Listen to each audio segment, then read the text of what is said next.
Welcome back, agents. In today's briefing, we'll be covering SCP-2764, the Eldritch Antarctic. Description: SCP-2764 is a massive biological entity of unknown origin.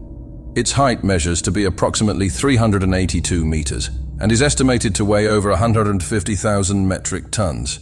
The entity possesses between 75-85, estimates vary, tentacular appendages extending from the ventral region of its body. It uses this mass of tendrils for both movement and simple utility actions such as picking objects up.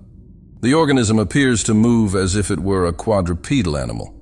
That is, the ventral cavity of its body faces the ground, and the dorsal cavity faces the opposite direction. The organism also appears to have a cranial extrusion, which is hypothesized to contain its brain, but there is no backing data for this, and the only organs visible on this head are its eyes, of which it possesses 2 on each half of the facial region. Aside from SCP-2764's clear violation of the theoretical limit to a biological organism's size on Earth, its anomalous properties include the following. SCP-2764 possesses the ability to telepathically communicate. The language in which it communicates is dependent on the listener. SCP-2764, however, does not appear to understand any messages it receives in response. SCP-2764's size does not appear to follow Euclidean geometries. That is, one cannot distinguish the organism's true size based on simply looking at it, as the creature will often appear to be many times smaller or larger than estimates determine it to be. There is a critical zone, which lies approximately 50 kilometers in diameter from SCP-2764. As an individual approaches the bound of this zone from the inside, SCP-2764 will appear to blow up or grow larger. Outside of this zone, SCP-2764 will begin to shrink as the distance from the edge of the critical zone grows larger. SCP-2764's appendages appear to rapidly translocate themselves inexplicably. They will also transpose with each other's positions in space at very rapid intervals. Whether this has a relation to the previous anomaly mentioned is, as of yet, unknown.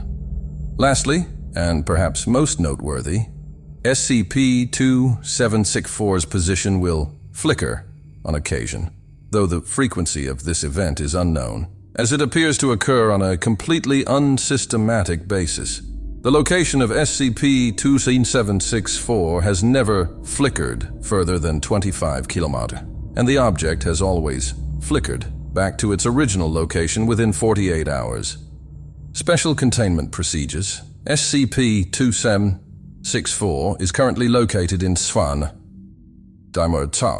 Antarctica.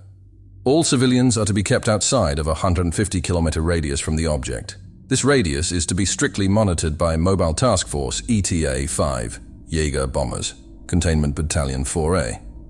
A perimeter has been established around a radius of 75 kilometers from SCP-2764, and this perimeter is to be guarded by at least 10 guards per 25 kilometers of the circumference at all times, totaling at a 190 guard minimum around the entire circumference. If any civilian is caught inside of the 150-kilometer radius, they are to be brought in for questioning and are to be administered Class A or Class B amnestics at the discretion of the on-site supervisor. The civilian in question will then be transported off-site to their most recent dwelling, should SCP-2764 suddenly flicker.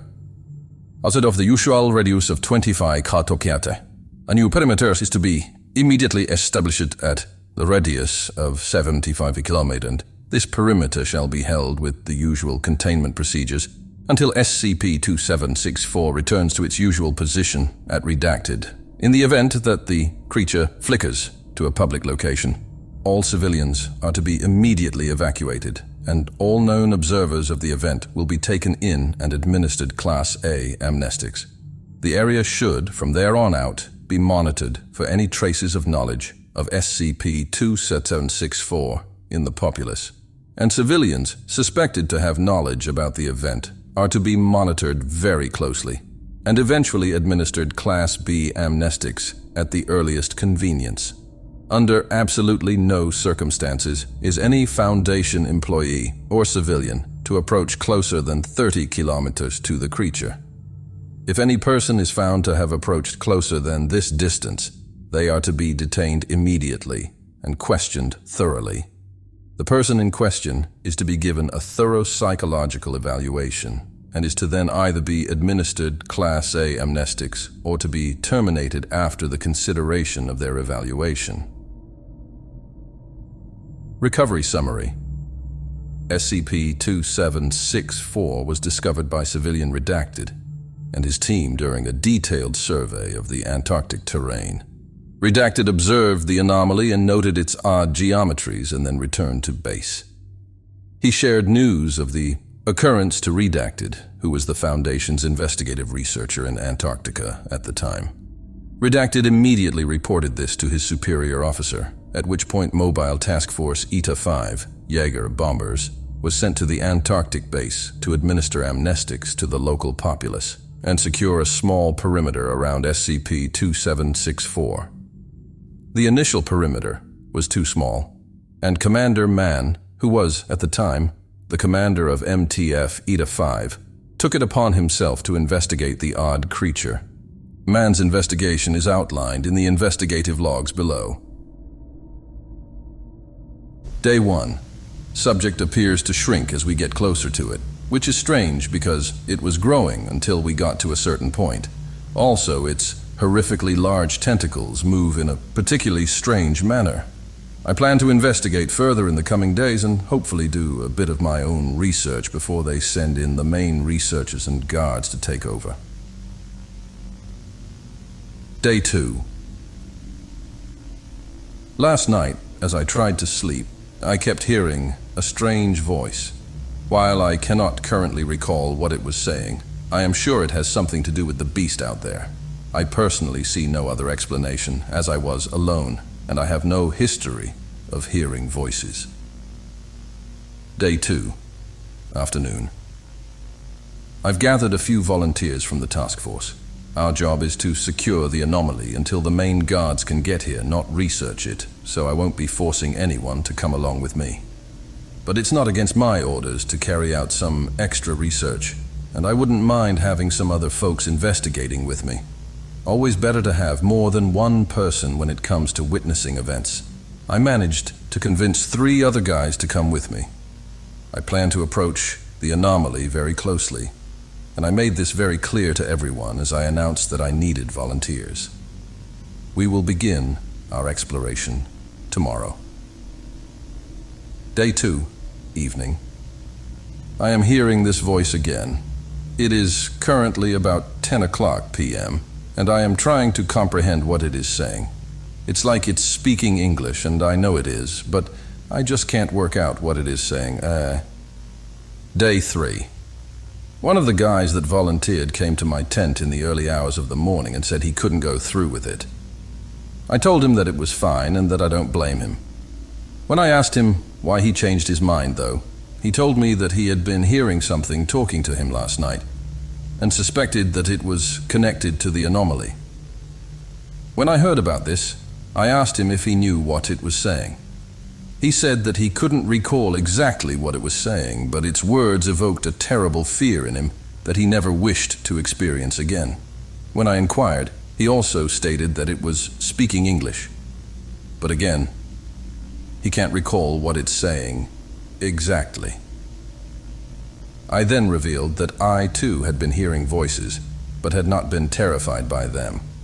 This did not convince him to stay on the exploration team with us, but it seemed to comfort him that he was not the only one hearing things. I hope the other 2 are still in for it. Day 3, afternoon. I asked the other guys if they experienced anything out of the ordinary in the past few days, and neither of them said that they had. This is a good thing for me, as I will have a couple of companions on my research venture. But I also feel like I will be lying to them if they haven't experienced the voices. I won't tell them about the voices myself, as I fear they will get spooked out of coming with me. But on the same token, they volunteered to venture very closely to a large, horrible creature. so maybe the story about the voices won't deter them. For now, I will proceed with discretion. Day 3, evening. We set out around 4 o'clock in the afternoon, and the other two guys seemed as excited to get closer to the thing as I was apprehensive. Don't get me wrong, I too was excited. It just seemed that they were a little too excited. I guess it isn't out of character for those two. As we got closer, indeed, the thing kept growing smaller, which sort of cooled my anxiety for a bit, but then we started seeing oddities in the snow. Of course, we are dealing with a giant anomaly, but the snow prints just seemed off. There wasn't anything wrong with their pattern. They just seemed out of place. Day 4. We set up camp about a quarter way to the thing. The snow was deep and thick, and to be honest, I was surprised we made it even a quarter of the way. No signs of any voices heard by myself or the other two last night. I'm making sure to be very discreet when I ask them about any oddities. I don't want to put up a red flag. Day 4, afternoon. We covered about half the distance we did yesterday, so I would say we're close to halfway there. About 3/8 of the way, to be exact. The snow is getting deeper as we approach the thing. It continues to shrink as we approach it. So nothing too out of the ordinary thus far, with the exception of the out-of-place prints in the snow. None of us can work out what creature they originate from. Yesterday, I thought they were human tracks. Day 4, evening. A particularly quiet evening. Nothing notable has occurred. Day 5. One of the guys reported that he'd heard some strange voices last night. I asked him what they were saying before I revealed that I, too, had been hearing voices. He told me that they were unintelligible. I expected this, but it is now getting quite frustrating that no one can decipher what the voices are saying. Hopefully, this expedition to the thing out there will bring us more information. Day 5, afternoon. We made very little progress today. We neglected to bring our tissue analyzer from the last tent we set up, so we had to go back. We'll be back on track, hopefully, by the day after tomorrow. Day 5, evening. The evening is quiet once again. I've heard no voices thus far, and the tracks in the snow were absent during our trek back to the old tent today. Day 5, midnight. I've been lying awake for some time now, and I've realized that something was horribly out of the ordinary. I recall that as we approached the thing, it got smaller. Well, I would expect it to grow larger as we put more distance between it and ourselves. The problem is, it has not grown larger since this morning, when we left to return to the tent. Day 6. The first opportunity I had, I told the other guys about my realization, and I asked what they thought we should do. There was some debate, but ultimately, we came to the decision to continue forth toward the creature. On top of this, I can report that we have all now heard the voices. The last guy finally heard them last night. Once again, they were incomprehensible. To no surprise, of course. I hold the belief that we will eventually discover what the voices are saying. But for now, we trek on. Day 6, afternoon.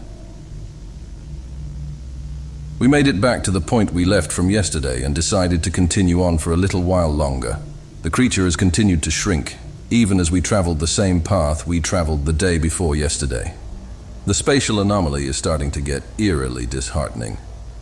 Day 6, evening. The creature has disappeared. We all agree that it was due southeast, but we've checked the compasses again and again, but the thing is just no longer there. I hypothesize that it has grown so small that we can no longer see it, but the other two guys think it just disappeared. Regardless, we all agree to continue in the direction we were headed. We will continue on for a day, and if it has not reappeared at that point, then I see no reason to continue. We'll just have to go back. Day 7. Once again, I have heard the voice. It is now distinguishable as a single voice, as opposed to more than one, as I had previously believed. Some of the words were actually comprehensible and memorable, but they were simple things which actually made no sense when put together. The most distinct words were snow and back. The latter is especially eerie, but I can't think anything of it, as there was no context. When I inquired, the other two guys had also heard the voice and came to the same conclusions as I had. Day 7, afternoon. We've continued on for some time now, but it is only 3 o'clock. The creature has reappeared where we expected it to be, and it has grown considerably smaller since we last viewed it.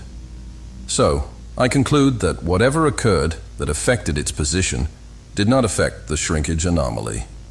We look to be about 3/4 of the way there now. We will continue on till about 5 o'clock. Day 7, afternoon. It is 5 o'clock, and two oddities have occurred. One, we have all agreed that the past 2 hours were definitely a longer duration than 2 hours. On top of space, the creature must incur a temporal anomaly as well. Strangely enough, however, this is the first time any temporal anomaly has been noticed by myself or the other two. Second of all, and most disturbing, are the tracks in the snow. They reappeared last night, but I thought nothing of it, as it is a normality at this point. But the tracks are definitely no longer human at this point, or anything of this earth. The closest thing I can think of is perhaps a squid which walks on land. Considering that the creature out there has tentacular appendages, I suppose this isn't too much of a surprise, but it is still certainly frightening. I'm interested in following them, but I want to get to the creature above all else. The main guards were supposed to arrive this morning, but I see no signs of them thus far. I suppose they are just not visible to us, or perhaps the temporal anomaly has affected our view of time. At any rate, I expect to arrive at the creature's location by tomorrow if things go optimally. This expedition has certainly exceeded its expected duration. Day 7. Evening. New tracks have appeared around our tent. None of us heard anything out of the ordinary. Myself and one of the guys agreed that those tracks were not there before, but the other guy recalls their existence before this occurrence. We will have to be more mindful of things like this. It's beginning to become more dangerous than it already was, and I suspect something sinister about these new-found tracks. Taunt 8. Gidre. We awoke early this morning to get a head start. Once again, new tracks appeared in the snow. This time, none of us had any doubt of their non-existence beforehand. If we do not make it to the creature within 2 days, we will abandon the trek and begin to follow the tracks. I fear for our safety at this point. We should be back at base, greeting the new guards and allowing them to take over. Day 8, afternoon. It is 12 o'clock, and we have made it about 9/10 of the way there. The creature continues to shrink, but we are definitely very close at this point. We are going to take a brief break and get a few hours of sleep in before we continue on. We should lose little time, thanks to the temporal anomaly. Day 8, midnight. Our reliance on the temporal anomaly's stability has failed us. It is currently midnight, but we only got a couple hours of sleep. I've made the decision to continue forth. My fear for my own safety, and more importantly, my fear for their safety, has grown to the point where I will have to take full control of this expedition. No more votes. I will take their opinions into consideration, but my word will be final from this point on. Day 8 to 9 transition, early morning. Day 9. As we continued to walk, the voice made a very clear statement to all of us.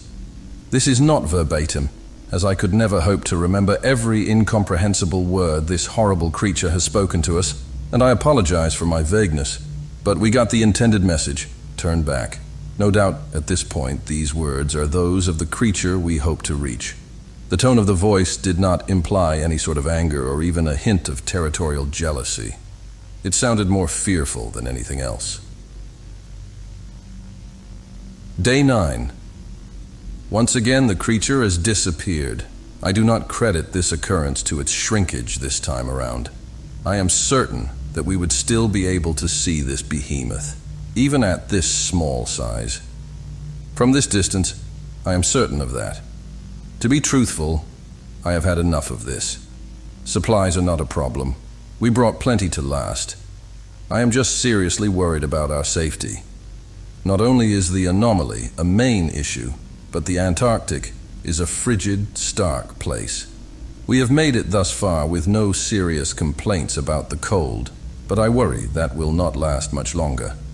I have made the decision to lead us in the direction of the tentacular tracks, regardless of whether the creature reappears or not, which I am certain it will.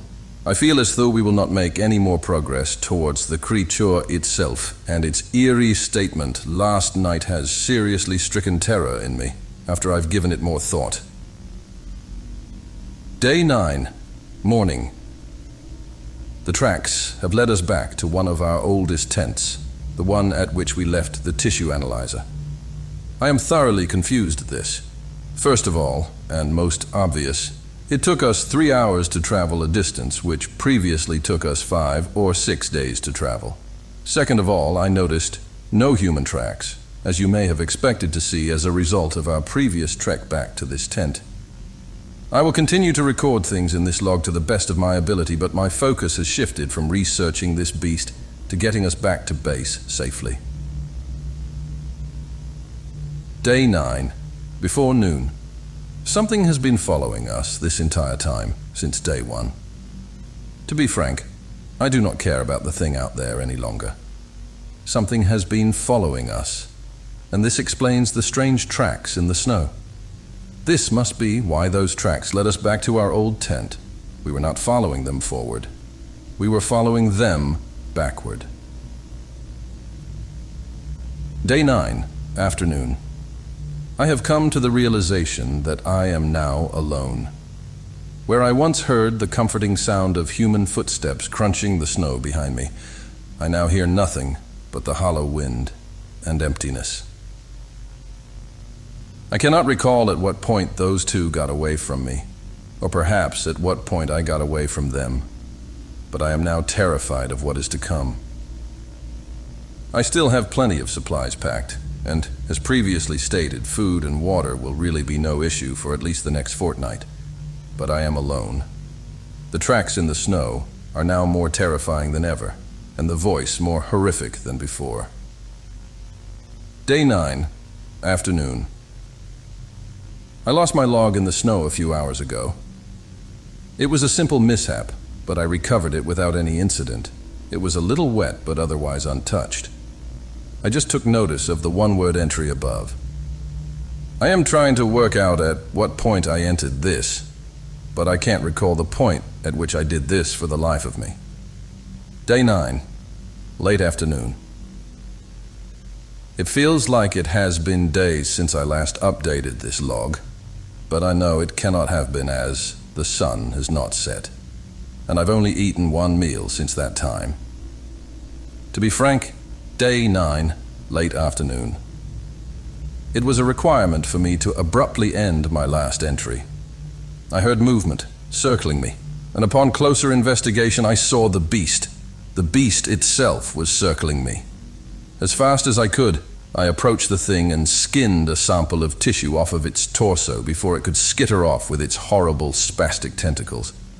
The tissue analyzer came up as a 0, that is, the tissue analyzer recorded no difference between this creature's tissue and a human's tissue. I will have to run some confidence tests on this, because I refuse to believe it until all evidence points to this thing being somehow related to humans. Day 9, evening. I've set up a tent. I want to get my mind off of this situation for a small while. I've set up a lantern and strewn out a towel on which I will eat dinner and read a book. Then I will get back to the walk, and I will likely skip sleep tonight. Day 9, midnight. The book seemed to quiet the voice. It was a peaceful hour, but I knew that I would have to leave as soon as I could. The sooner I get back to base, the sooner they can analyze all of this data from the tissue analyzer and make a sound conclusion about the tissue. My personal belief is that my analyzer is broken, but I've stored the tissue in my pack so the guys at the base should have no issue running it through again. Shot 10. I'm almost back to base, but I see some guys coming over the snow hill. I assume they are looking for me, so I need to warn them not to go any further inward. Day 10. Morning. These folks are approaching me awfully slowly. They've taken to setting up a camp, which is strange, because if they are looking for me, which is undoubtedly the case, then they are taking an unnecessary break, as I am no more than half a mile away. Day 10, before noon. They made some slow but steady progress toward my location, and then they decided to turn back. I suspect that the spatial anomaly is affecting our distance because, as I stated previously, we are only about half a mile apart. Why they are turning back, I haven't a clue. Day 10, afternoon. A few things. The tracks in the snow have disappeared, as with the voice. I have gotten far enough away from the thing, I assume, and the beast has reappeared. About southeast, exactly where it should be. It is strangely comforting, but I still intend to return to base. Day 10, evening. The three guys are now approaching me again. They make frequent stops, which I suppose I don't blame them. I must seem to be miles away from their perspective. But it is certain they are coming for me now. I know they can see me. Day 10, midnight. At this point, I have absolutely given up traveling on my own. Progress is heavily stymied by this spatial anomaly. I make it barely a few feet after a long day of travel. I'm very scared, and I hope these guys can make it to me before my supplies run out, which is now a concern. Day 11. I am currently very frightened. I want these guys to turn back. I know what has happened. I don't know how it happened, but it did. I will write more on my suspicions once I recover sufficient evidence for them, but for now, I say this for future reference. I do not know how this happened. Day 11, early morning. I recovered a journal in the snow. I know my suspicion to be true at this point. What I discovered in the journal was horrible. I refused to write any of its contents here. I scrawled a warning in it as quickly as I could. I know who will find it. Day 11, late morning. The travelers disappeared and then reappeared again. I tried to approach the lone wanderer in person to notify him to turn back, but this was to no avail, as he was hostile and proceeded to cut out a chunk of my back. I had no clue how to react to this. I just ran away. This realization is too horrible for me to state plainly. My suspicions have been all but confirmed. It all adds up. The tissue analyzer coming up as a 0. The transition of human tracks in the snow to those tentacular things. Something occurred. The time and space is all messed up due to this beast. I will leave this to the consideration of the reader. Whoever finds this log, I hope it is not me this time. And with that, we will conclude this briefing on SCP-2764. If you enjoyed, consider liking and share this video with your fellow researchers to help spread the word about this anomaly. Don't forget to subscribe so that you don't miss our future briefings.